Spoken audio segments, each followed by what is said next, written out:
Hello, Africa, and welcome to the AfCFTA Podcast. Now, on this platform, we talk about trade. We talk about the economic integration agenda of the continent of Africa, the single African market creation.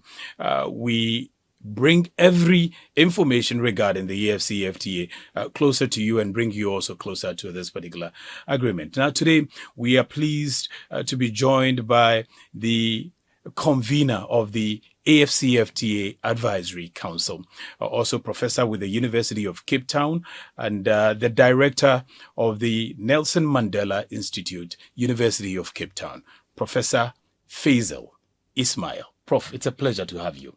Thank you so much for having me. It's and good to see you in Ghana, the headquarters of the AfCFTA Secretariat. Yes, no, it's such a pleasure to be here at the headquarters. It's supposed to be your second or third time being here? Yes, I have been here before, so this is the third time I'm in the building. Awesome. But I'm not sure the first time or the second time we hijacked you like this for an interview. Yes.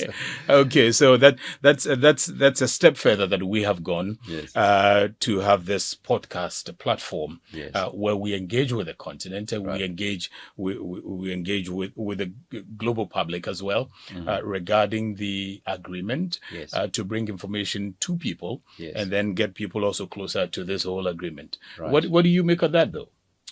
Well, I think this is one of the most exciting developments on the African continent in the past few years.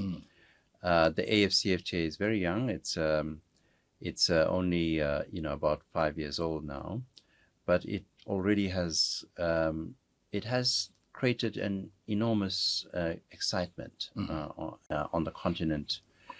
People have high expectations that the AfCFTA... Very high. Yes. Yeah. That it will be a driver, it will be a leader, it will create the dynamism that we need on the African continent to build the competitiveness of our industries, to create the jobs that are needed, and to raise the level of well-being of the population of the continent. More or less the economic renaissance of the continent of Africa. But you, fortunately, is the convener for the AfCFTA Advisory Council. For those who don't know what it is, what does that mean, though? So the Advisory Council is a forum, a group of academics like myself, but also it includes former policymakers, people who have worked in the United Nations, in institutions on the continent, from the development banks, think tanks, who have a passion for regional economic integration and who have experience and insights that they are willing to share with the Secretary General, the Secretariat, and the ministers and policymakers, senior officials on the African continent, and we have been doing that. Great. And from where you sit and giving advice to the Secretary General on the AfCFTA, if you can help us look back. Yes. From the time that we had this was just a dream or sort of just a goal, a vision, to now that we are here, 5 years on since commencement of activities around the AfCFTA. Yes. What's your assessment? I think that if you think about the distance we've covered in a very short time, notwithstanding some big impediments. So we had COVID in 2020, yes, which went on, in 2021, and it has changed the face of the continent, the world as a whole, but the continent as well, creating a crisis, in economic activities of many countries on the continent. But notwithstanding that, the AfCFTA was launched. It created this office in the midst of COVID in 2020. Yeah. And we have begun to implement the AfCFTA. So this is a major achievement.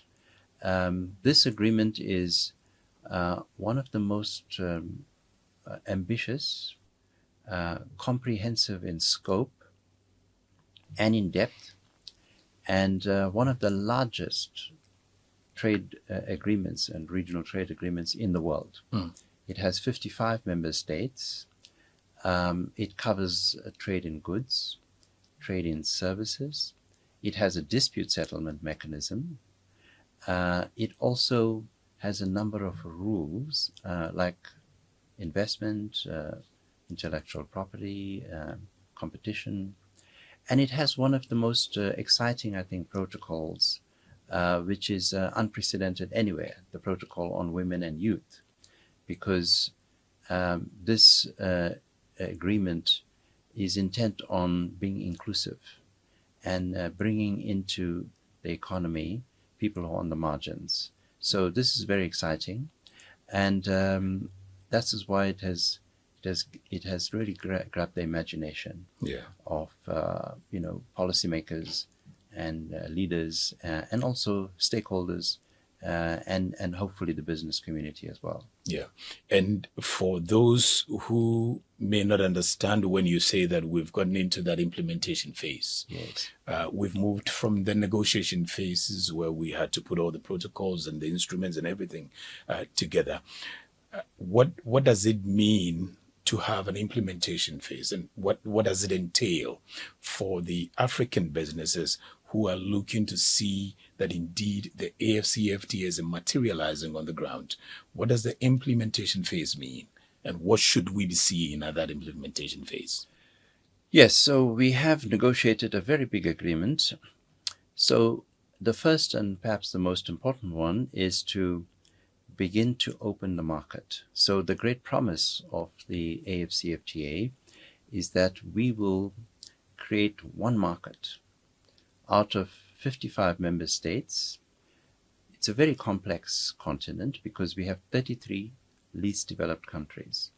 16 countries are landlocked, and 6 countries are small island developing states. So a lot of unevenness, a lot of complexity, fragility, but together potentially we can create a market of over $3 trillion. Yeah.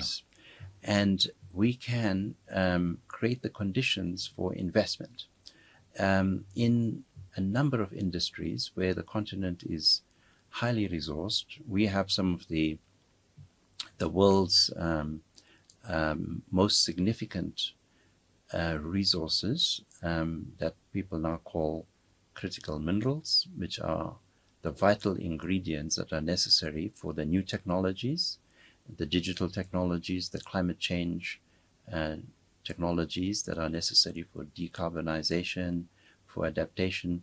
Those minerals reside here on the continent, about over 30% of the world's resources. We have the largest amount of arable land that's unutilized in the world, in Africa. So we can become the breadbasket of the world.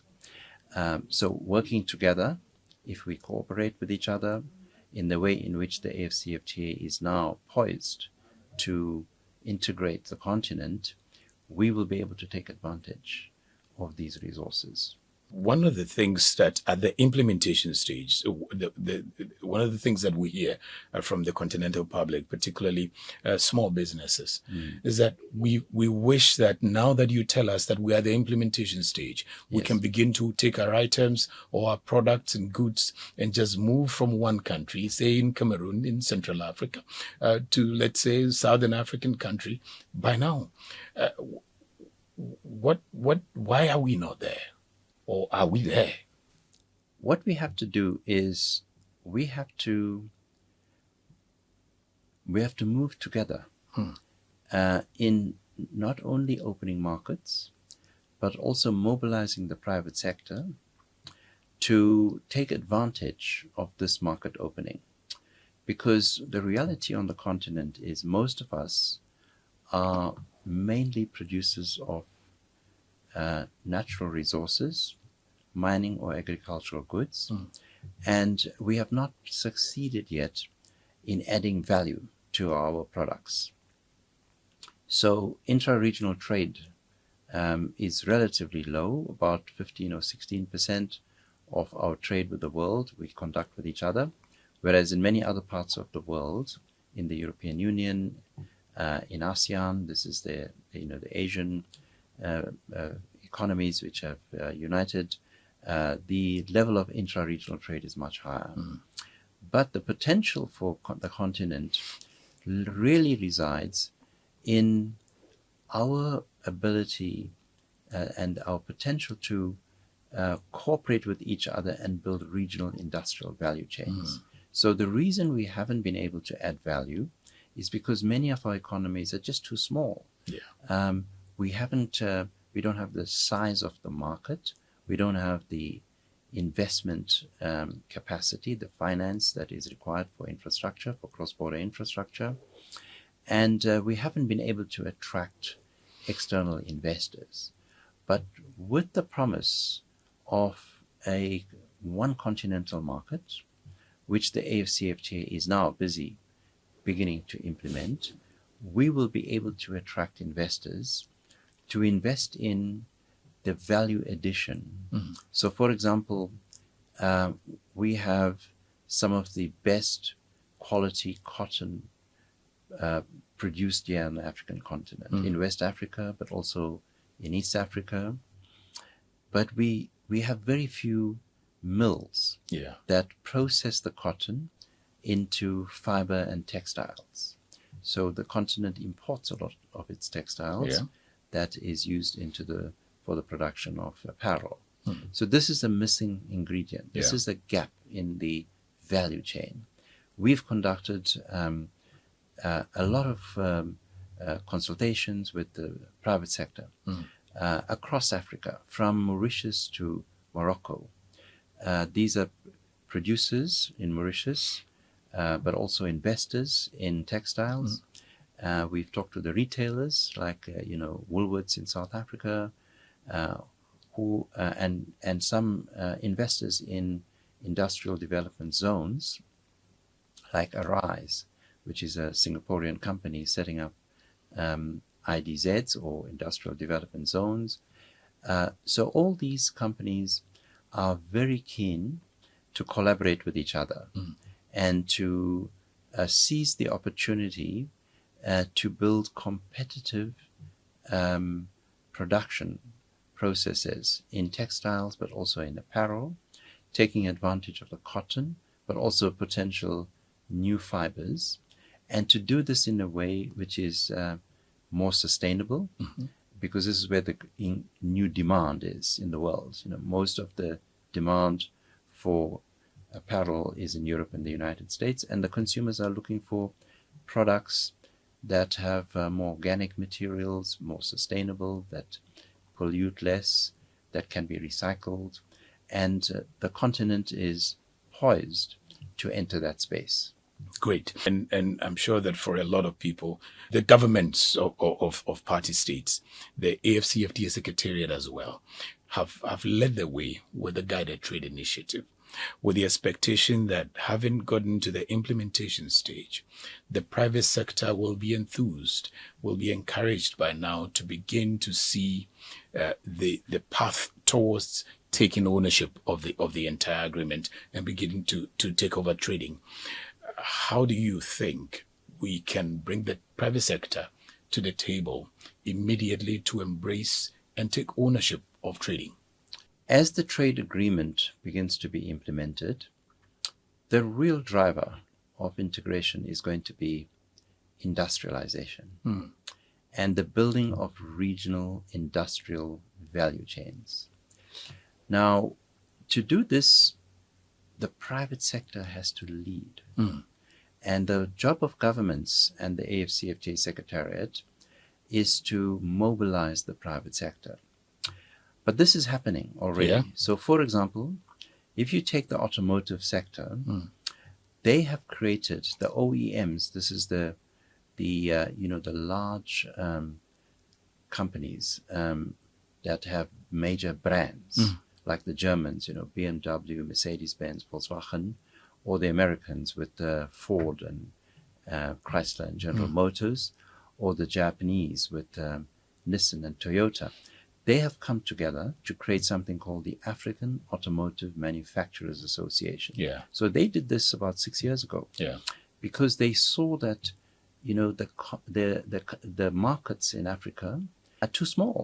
So even in South Africa, the market is too small. They need a larger market. They saw the potential to build an African market. Yeah. And they started discussing this idea amongst themselves. They built a forum to lobby the governments, and then came the AfCFTA at the right time.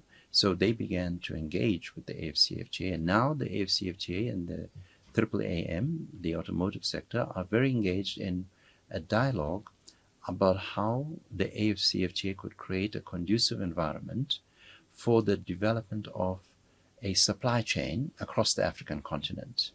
And as you know, there's a transition taking place in the world from these so-called ICE engines, combustion, sort of petrol and diesel, fossil fuel-based engines, towards new energy vehicles. That transition is underway, and the continent has to be on the front line of that. We have to envision how we are able to reduce rapidly second-hand cars that we are importing from the rest of the world and replace them with new electric vehicles, starting with maybe two-wheelers and three-wheelers, and then beginning to produce the batteries, because this is now the new component that is going to be the game changer, producing the electric batteries. And you know what's the key ingredient for electric batteries? Minerals. Those minerals are here. We have, the cobalt, the lithium, we have manganese, we have a lot of copper. These are the minerals that are required for the production of the battery. Yeah. So that's the challenge for the continent, how to connect the AfCFTA and its implementation with the building of regional industrial value chains. Yeah. And do you see leadership and political leadership in this direction, that it has availed itself for this whole agenda, this whole program? The amazing thing about the AfCFTA is that, and I have been working in the trade space. I was a chief trade negotiator for South Africa since 1994. I led the negotiations with the European Union. I also was the chief negotiator for South Africa in the African Growth and Opportunity Act, the last one, which we succeeded in extending for 10 years. So I have a lot of experience in Africa working with ministers and with leaders. This is the first time there has been absolute consistency and commitment by African leaders. So at every summit, the leaders have noted the progress made, and they have taken it one step further. Great. So, and if you look at from 2018, when the first agreement was signed in Rwanda, President Kagame of Rwanda, was very excited about it, and he launched the AfCFTA. And since then, you will have noticed that at every summit, there has been progress. Yeah. Now, of course, there are hard and difficult issues that lie ahead. So in the space of critical minerals, we as a continent have to reach an understanding that together we are much stronger. Yeah. Together we will be able to negotiate with those countries in the world who want access to our minerals, because they are the major competitors in the new technologies, in this new industrial revolution which is taking place in the world.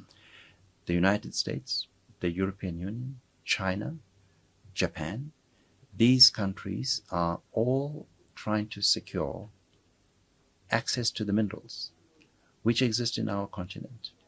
Now, we have to make sure that we are able to control our own minerals Yeah. and negotiate it on the terms which advance the development of the continent.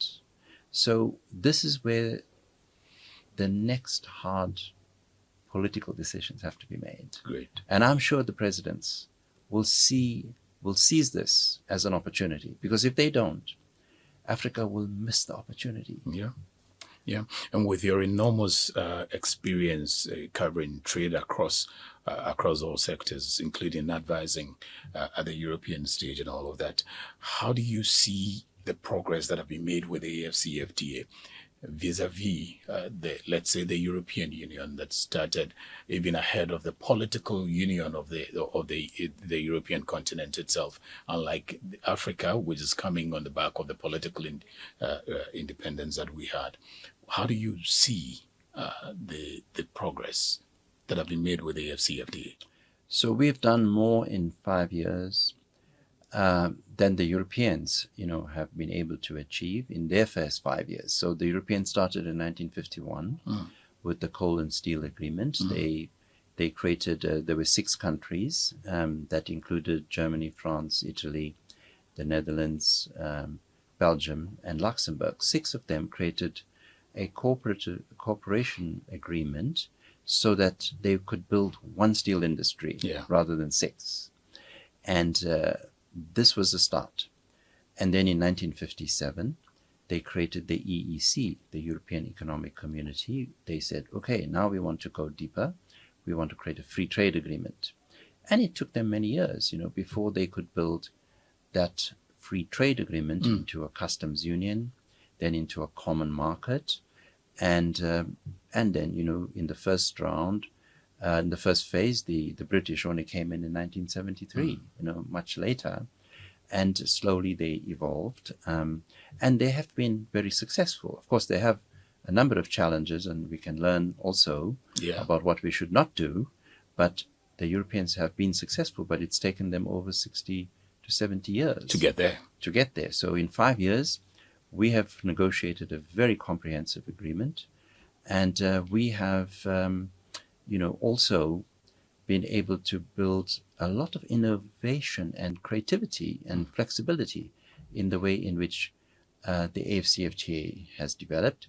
We are very conscious in the AfCFTA of these differences between countries, and we are conscious of the need to ensure that we build the regional integration project on the principles and values of solidarity. And that means we've got to take into account economic and resource endowments that are very uneven between countries, and we have got to make sure that we compensate those countries that may lose from opening their markets, and those countries that don't have the necessary capabilities to add value, that we can share the technology between us, that we can share the resources, the science and technology, also development finance, we can extend to the smaller countries. So there's a lot more, I think, potential in the African continent for solidarity than you may have seen in the EU. Great. And for many who get worried and begin to ask questions that we're not hearing much of the AfCFTA, what would you say to them regarding the volume of work that have been done to build the blocks and the foundations for a proper takeoff regarding implementation? What would you say to them? Well, I think that the private sector, this is where the action is. So as I said, in the automotive sector, these are the biggest OEMs in the world. They are right here. They are taking advantage of this, so that's moving. In the cotton, textiles, apparel space, we're likely to see the launch of this value chain in the next few months. I think that in the critical mineral space, there is a huge opportunity here, and in the next few months, there's likely to be quite a lot of activity in that space. So what I would urge is the private sector must move. They must take advantage of what the governments do and what the AfCFTA has done. The AfCFTA is an intergovernmental body. It has created the necessary framework for a conducive investment environment. Now we need an investment-led regional integration process. If it's investment-led, it'll mean that we will build the necessary capabilities to add value. And once we start cooperating and adding value, we will connect the different countries and their economic sectors.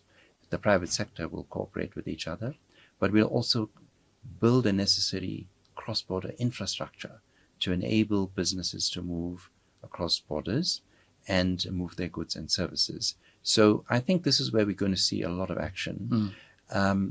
Of course, the AfCFTA has, been promoting itself. There's a lot of media attention, but until the private sector really grabs this opportunity and begins to lead, we need the private sector to lead and to also identify the opportunities and then to cooperate with each other. So we'll have to do this together. But yes, we want the private sector to play a very important role. As we're rounding up, though, what role do you think that the academia, for instance, has to play in this? What message can go out there for the academia? I'm glad you asked this question, because this is where I, as an academic, I have been doing quite a lot of work.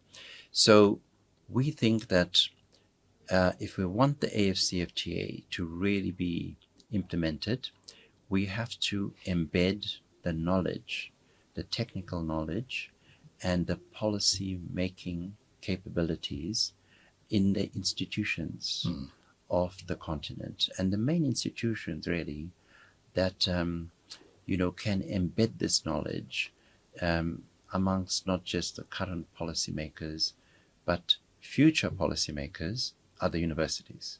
So we've been reaching out to the universities. We've built a network already of some leading universities on the continent. So the Institute for Development Studies in Kenya is discussing and researching. In Senegal, there's UCAD and the university there. There's a policy center we're working with.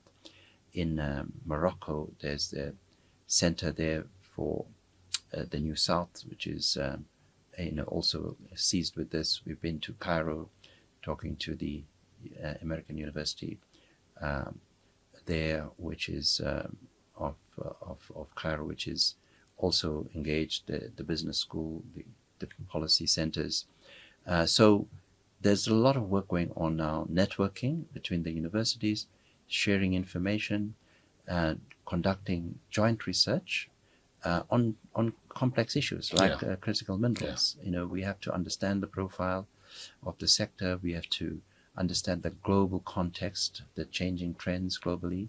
And so academics can do this. And we can also teach our students, but also encourage them to do research and to do their PhDs, on the AfCFTA and the promise it has, and to look for those opportunities, and then to help governments to build the policies that are needed to advance the implementation. Professor Faizel, you are an African. Yes. And you've lived and done a lot of work on the continent, to the pride of the continent. How do you feel seeing this single African market creation happen in your time? A dream that had been had by our leaders, our forefathers, way back several decades ago. And today, seeing that we are here at this point, and the continent has this opportunity to make it work. Well, I have, during my time, I came from, half my life I spent under apartheid. And then in 94... In South Africa? Yes. In the first time I voted. And I was so fortunate that I began to work in the government of Nelson Mandela. Oh, great. And this was, for me, the start of a great dream. The dream, of course, was of the Pan-Africanists, of leaders like Kwame Nkrumah, and others who came after him. And of course, Nelson Mandela was one of those who believed in the unity of the continent. And this was the best way to free ourselves, really, from colonialism. And now we can, together, we can engage with the rest of the world. So I've just come from China a few weeks ago.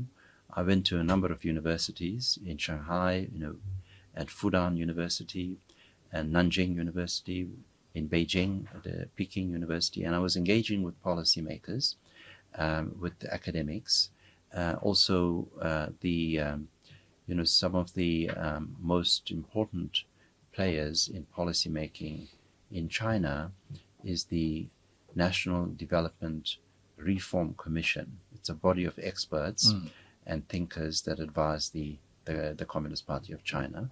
We engaged with them, and we told them about the immense progress that is being made on the continent, but the great opportunity for an equal engagement and an engagement of equals. Two continents with 1.4 billion people, the continent of Africa and the continent of China, because China is a continent. It has 1.5 billion people, and it has made immense progress in the last 3 or 4 decades.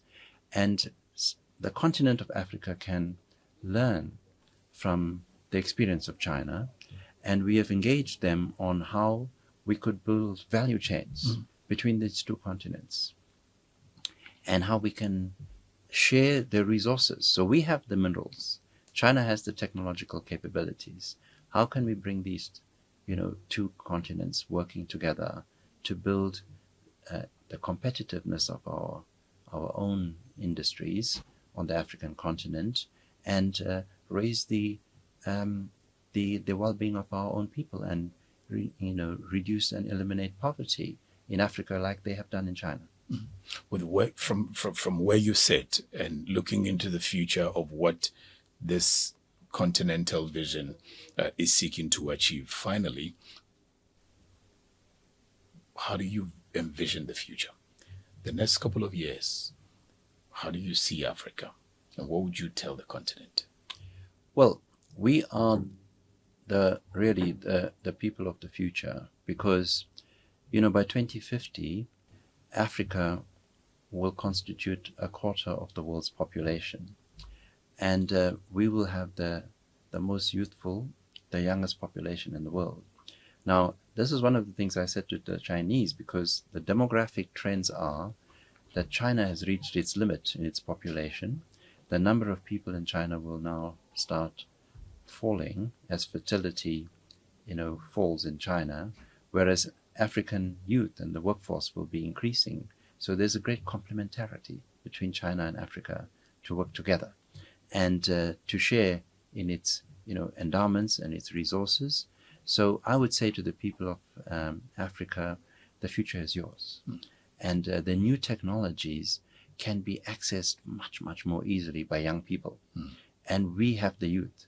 We have to skill these youth, as China has done, and become a significant player on the world stage. Great. Thank you very much, Professor Faizel Ismail, the convener of the AfCFTA Advisory Council, also the director of the Nelson Mandela Institute, University of Cape Town, and professor as well in that university. We appreciate the opportunity to have this conversation with you and for talking to the continent about where we are as a continent seeking to have one market for its people and harnessing the opportunities and creating the opportunities for our people. We appreciate it, and we wish you well in all your endeavors and the counsels that you're giving to the Secretariat. Thank you very much. Thank you, sir.